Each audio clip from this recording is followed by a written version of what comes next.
Shqipëria e përmbysur, kur krimi bëhet model dhe dia lihet në harres.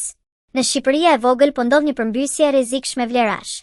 Deputet e politikan trajtohen si artistë me fam botërore, kriminele bandit shiten si shembuj force, ndërsa dietarët, shkencëtarët, shkrimtarët dhe artistët e vërtet shtyhen në hije të harruar, të nëmpaguar dhe të përçmuar.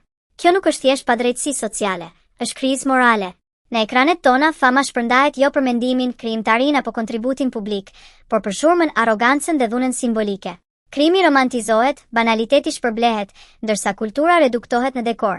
Politika në vend që të jetë shërbim publik, shndërrohet në spektakël personal. Kriminali në vend që të ndëshkohet, bëhet figurë e fortë.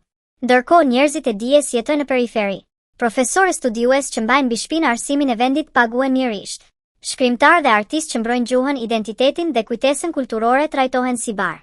Shkencëtar që do të duhet të ishin krenaria kombëtare detyrohen të emigrojnë, sepse vendi i tyre nuk i sheh, nuk i dëgjon, nuk i vlerëson. Ky realitet prodhon pasoja të rënda. Një brez pa modele intelektuale, një shoqëri që mat suksesi me frikë e para të shpejta, një shtet që i kthen shpinën mendjes kritike. Kur krimi bëhet model dhe dia lihet në harres, humbet busulla. Dhe pa busull, çdo rrugë duket e drejtë, edhe ajo drejt humneres.